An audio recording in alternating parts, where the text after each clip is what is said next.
Hello प्यारे बच्चों, आज हम कक्षा 5 क्लास 5 भाषा भारती हिंदी विशिष्ट विविध प्रश्नावली 2 को हल करेंगे, सॉल्व करेंगे। यह आपकी बुक में 15 पाठ के पीछे दिया हुआ है। ये क्वेश्चन जो हैं वो आपकी बुक के ही हैं। प्रश्न 1, निम्नलिखित प्रश्नों के उत्तर संक्षेप में दीजिए। संक्षेप माने शॉर्ट में, छोटे में। क, शिवाजी की माता ने शिवाजी में किन किन गुणों को विकसित किया? उत्तर, महान वीरों की कहानियां सुनाकर शिवाजी की माता ने साहस, वीरता और देश प्रेम के गुणों को विकसित किया। हाँ तो बच्चों, ये आपकी बुक में पेज नंबर 101 पर है ये विविध प्रश्नावली, और ये इम्पोर्टेंट क्वेश्चन है ना।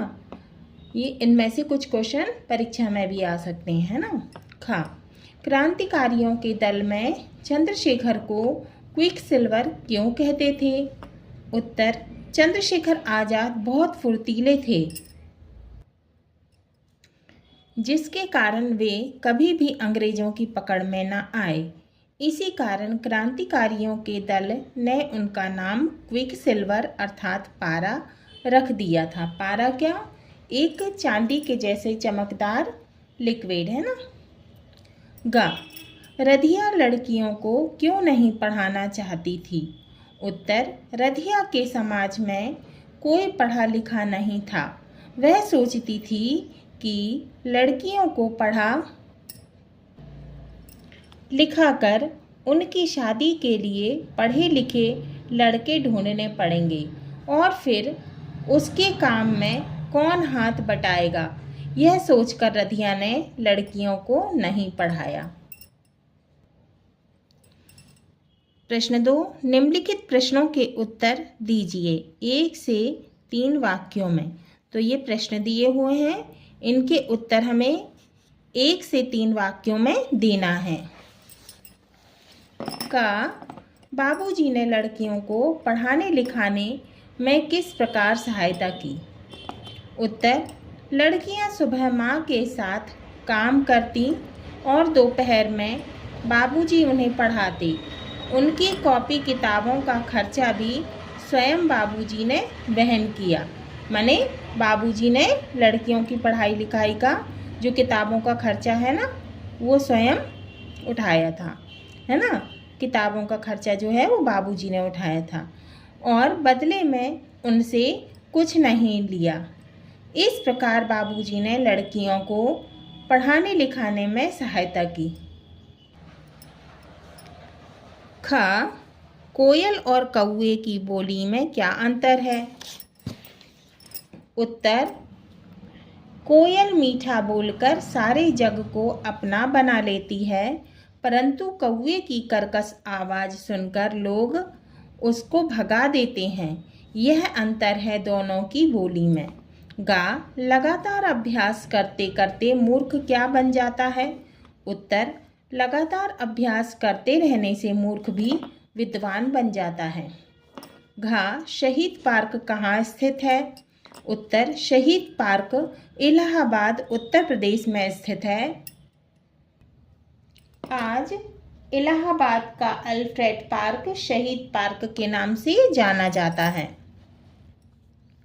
इंगा, राजा भाऊ महाकाल का जन्म कब और कहाँ हुआ तथा उनके क्या शौक थे?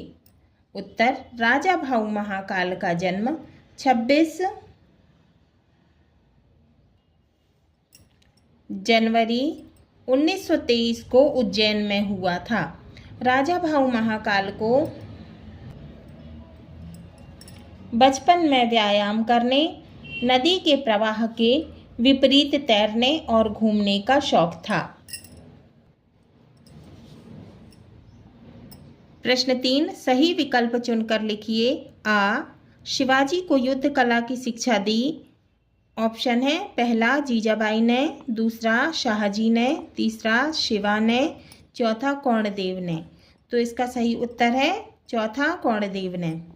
बा, ईश्वर हृदय में रहता है। पहला है ऑप्शन आडंबरी के, दूसरा सत्यवादी के, तीसरा बेईमान के, चौथा पैसे वाले के। तो इसका सही उत्तर है सत्यवादी के।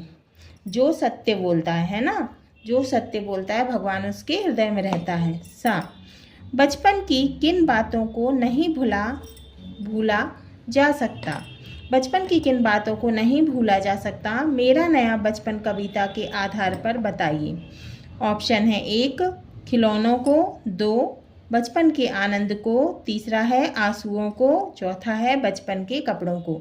तो इसका सही उत्तर है ऑप्शन दूसरा बचपन के आनंद को। प्रश्न 4 रिक्त स्थानों की पूर्ति उचित शब्दों में कीजिए। आ मेरा नया बचपन की लेखिका हैं। ऑप्शन है सुभद्रा कुमारी चौहान और लक्ष्मीबाई। तो इसका सही उत्तर है सुभद्रा कुमारी चौहान। तो रिक्त स्थान में आएगा मेरा नया बचपन की लेखिका सुभद्रा कुमारी चौहान हैं। डॉक्टर भीमराव अंबेडकर को डैश उपाधि दी गई, भारत रत्न या पद्मश्री। तो इसका सही उत्तर है भारत रत्न। डॉक्टर भीमराव अंबेडकर को भारत रत्न की उपाधि दी गई। अन्याय देखकर आज़ाद का डैश खोलने लगा। क्या क्या दिया है? खून और पानी, है ना। तो क्या सही उत्तर है इसका? खून। अन्याय देखकर आज़ाद का खून खोलने लगा। अब है पांचवा, जोड़ी मिलाइए। अस्तंभ बास्तंभ। पहला है शिवाजी जीजाबाई, पंखा हवा। पहला क्या है? शिवाजी, क्या आएगा? जीजाबाई। दूसरा है पंखा हवा, तीसरा है भारत रत्न डॉक्टर भीमराव अंबेडकर। छठवा है निम्नलिखित के भाव स्पष्ट कीजिए। उसकी मंजुल मूर्ति देखकर मुझमें नवजीवन आया।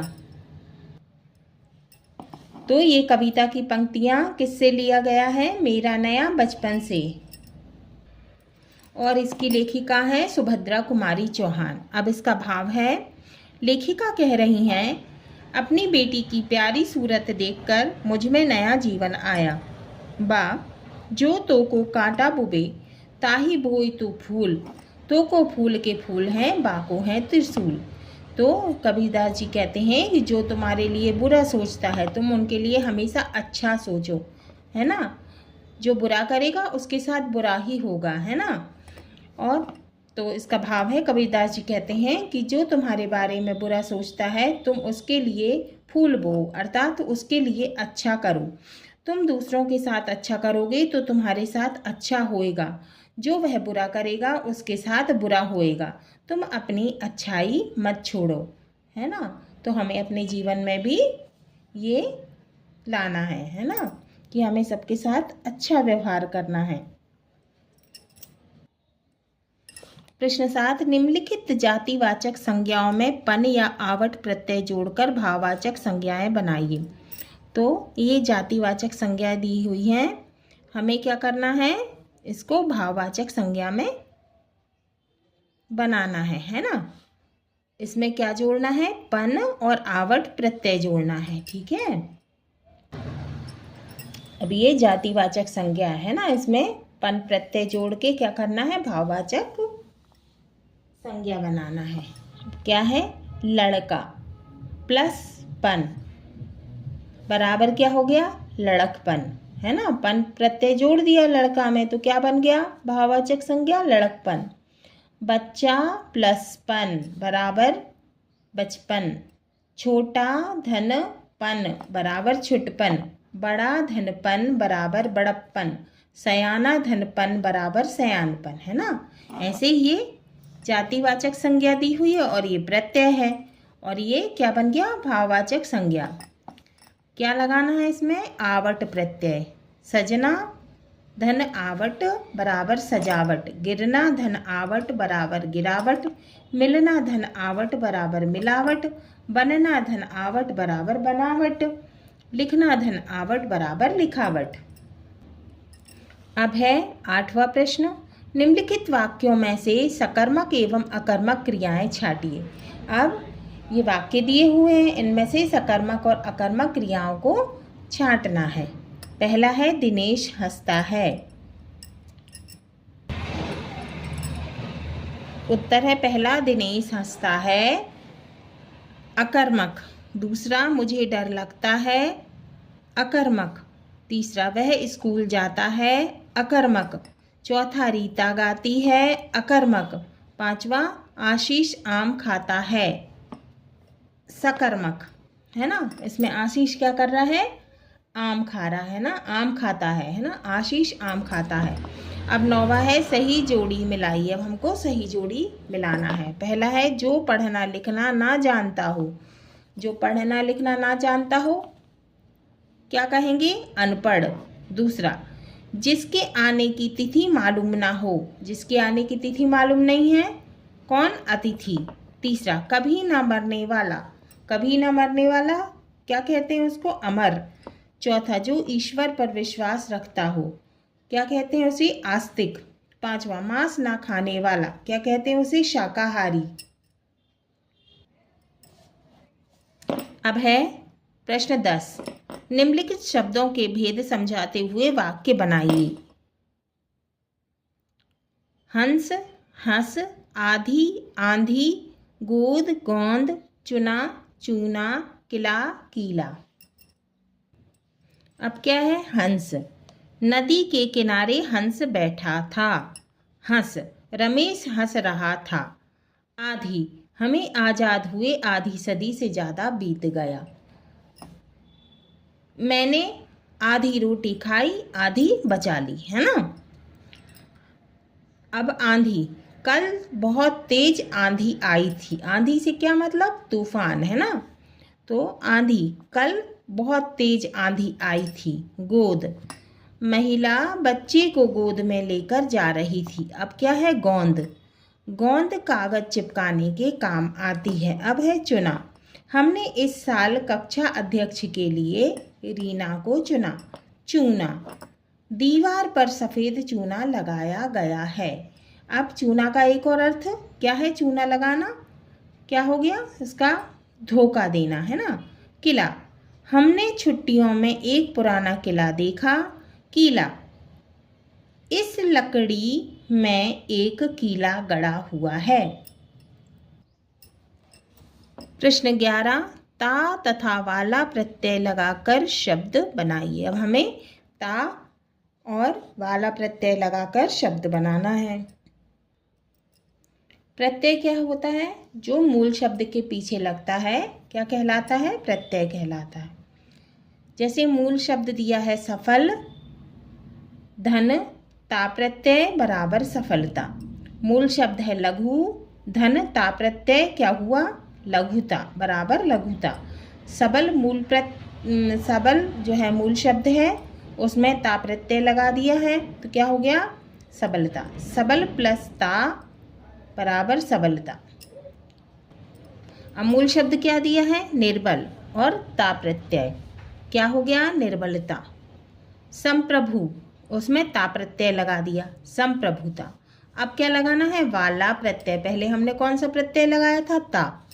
मूल शब्द में ता प्रत्यय लगाया था। अब हम क्या करेंगे, वाला प्रत्यय लगाएंगे। दूध धन वाला बराबर दूध वाला। सब्जी धन वाला बराबर सब्जी वाला। मिठाई धन वाला बराबर मिठाई वाला। दुकान धन वाला बराबर दुकान वाला। पान धन वाला बराबर पान वाला। अब है 12वां प्रश्न। नीचे दी गई वर्ग पहेली में निम्नलिखित शब्दों के दो दो पर्यायवाची शब्द ढूंढकर लिखिए। अब राजा, नेत्र, पानी, कमल, वृक्ष, हवा, आग और सोना। अब इनके क्या है, ये इसमें वर्ग पहेली में दो दो पर्यायवाची दिए हैं इन शब्दों के, है ना। इसको हमें ढूंढना है। जैसे राजा, राजा के दो पर्यायवाची नृप और भूप। नेत्र के दो पर्यायवाची क्या है, चक्षु और नयन, है ना। अब उत्तर देखेंगे। राजा के दो पर्यायवाची नृप और भूप। नेत्र के चक्षु और नयन। पानी के नीर और वारी। कमल के पंकज और जलज। वृक्ष के तरु और पेड़। हवा के पवन और अनिल। आग का पावक और अनल। सोना के, कनक और सुवर्ण। अब है प्रश्न 13, दिए गए विकल्पों में से सही विकल्प चुनिए। अब हमको क्या करना है, विकल्प दिए हुए हैं तो हमें सही विकल्प चुनना है। का त्रिशूल का हिंदी मानक शब्द है, दो ऑप्शन दिए हैं, त्रिशूल और त्रिशूल, तो इसमें सही क्या है, त्रिशूल। खा वह नेक किसान था, इस वाक्य में विशेषण है। नेक इसका अर्थ है, क्या है, ईमानदार, है ना, दो ऑप्शन दिए हैं तो इसका अर्थ क्या है, नेक का, ईमानदार। गा पराधीन में उपसर्ग है, पर, दो ऑप्शन दिए हैं, पर और परा, है ना, तो पराधीन में क्या है, उपसर्ग पर धन आधीन, पराधीन, है ना। घा ईमानदारी शब्द में प्रत्यय है, दो ऑप्शन दिए हैं, दारी और ई, तो ईमानदारी में प्रत्यय क्या है, दारी। इंगा दांत खट्टे करना का अर्थ है, दो ऑप्शन दिए हैं, हराना या खट्टे दांत होना, तो क्या है सही उत्तर इसका, हराना। 14वां निम्नलिखित विषयों पर अपने शब्दों में 10 पंक्तियां लिखिए। दो विषय दिए हुए हैं, पहला है होली, दूसरा है 26 जनवरी गणतंत्र दिवस। होली, पहला है होली भारत का महत्वपूर्ण त्योहार है, यह फाल्गुन मास की पूर्णिमा को मनाया जाता है। दूसरा होली रंगों का त्योहार है। तीसरा यह त्योहार प्रहलाद और होलिका की कहानी से जुड़ा है, जिसमें अच्छाई की बुराई पर जीत का प्रतीक है। चौथा है होली के एक दिन पहले होलिका दहन किया जाता है। पांचवा होली के दिन लोग आपसी बैर को भुलाकर एक दूसरे के साथ मिलकर होली मनाते हैं। छठवां है इस अवसर पर विशेष रूप से गुजिया और अन्य पारंपरिक मिठाइयाँ बनाई जाती हैं। सातवां होली के दौरान लोग लोक नृत्य करते हैं और लोकगीत गाते हैं। आठवां होली का त्यौहार प्रकृति में बसंत ऋतु के आगमन का प्रतीक है। नौवां यह त्यौहार लोगों को एक साथ लाकर सामूहिक खुशी का अवसर प्रदान करता है। 10वां अब होली केवल भारत में ही नहीं बल्कि दुनिया भर में भी मनाई जाती है। अब है गणतंत्र दिवस 26 जनवरी। पहला है भारत के इतिहास में 26 जनवरी का दिन बहुत महत्व का है। दूसरा इस दिन को हम भारतवासी गणतंत्र दिवस के रूप में मनाते हैं। तीसरा इस दिन सर्वप्रथम भारतीय संविधान लागू किया गया था। चौथा वैसे तो यह पर्व संपूर्ण भारत में मनाया जाता है, परंतु मुख्य समारोह देश की राजधानी दिल्ली में होता है। पांचवा इस दिन दिल्ली में इंडिया गेट के पास एक विशेष समारोह में राष्ट्रपति, प्रधानमंत्री, 3 सेनाओं के सेनाध्यक्ष एवं देश विदेश के कई गणमान्य व्यक्ति एकत्रित होते हैं। छठवां राजपथ पर एक शानदार परेड निकाली जाती है। सातवां 26 जनवरी की परेड देखने के लिए पूरे भारत में विशाल जनसमूह दिल्ली आता है।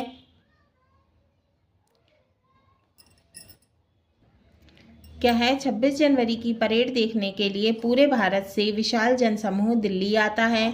आठवां दूरदर्शन और आकाशवाणी से इस समारोह का सीधा प्रसारण प्रसारित किया जाता है। नौवां विद्यालयों में झंडारोहण के बाद भाषण, नृत्य, नाटक इत्यादि कार्यक्रम आयोजित किए जाते हैं।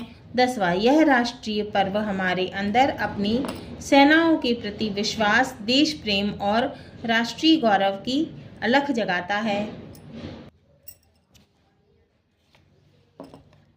15वां अपने जन्मदिन पर मित्र को बुलाने के लिए पत्र लिखिए।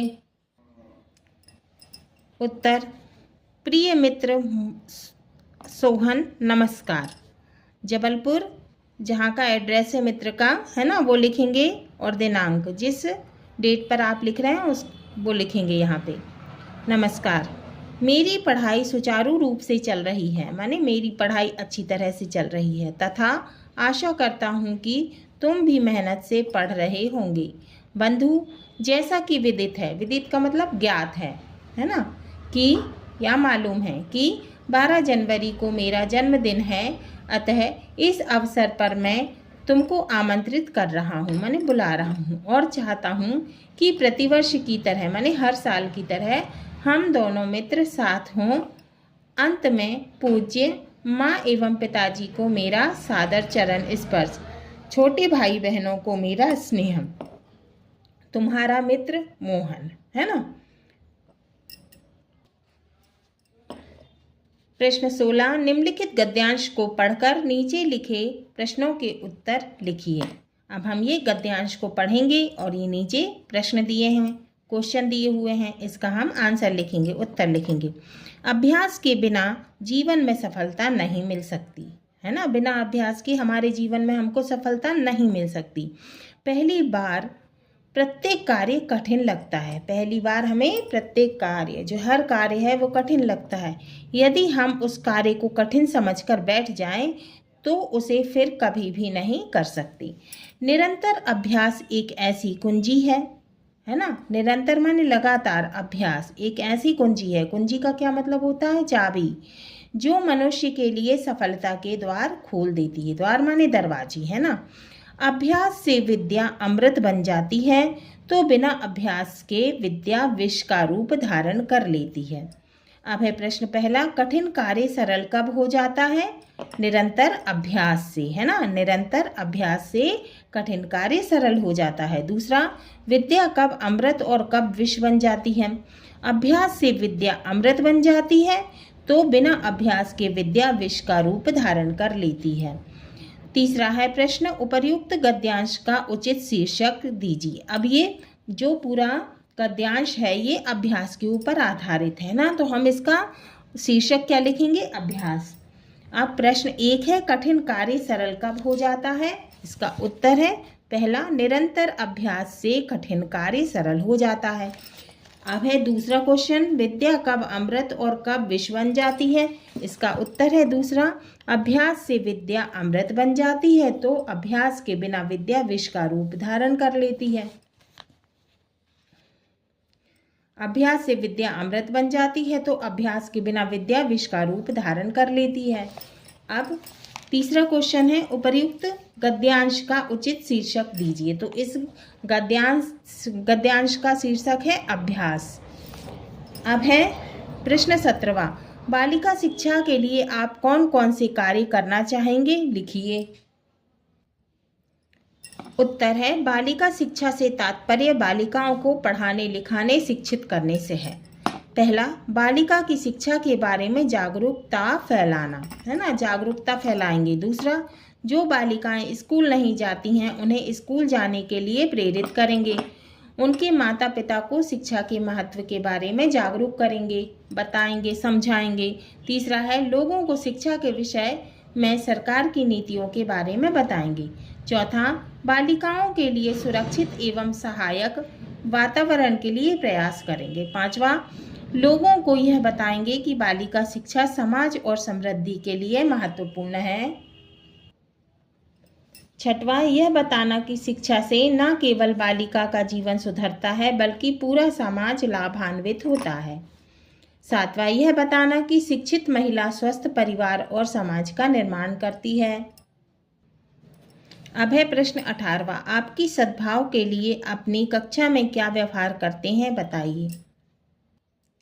उत्तर है, मैं सद्भाव के लिए अपनी कक्षा में सबके साथ मिलनसार और सहयोगी व्यवहार रखती हूँ। मैं सभी सहपाठियों की बात ध्यान से सुनती हूँ और उनकी मदद के लिए हमेशा तैयार रहती हूँ। मैं दूसरों को प्रोत्साहित करती हूँ, एक सकारात्मक माहौल बनाने की कोशिश करती हूँ और सबकी मदद करती हूँ। हाँ तो बच्चों, ये हमारा विविध प्रश्नावली 2 पूरा हुआ।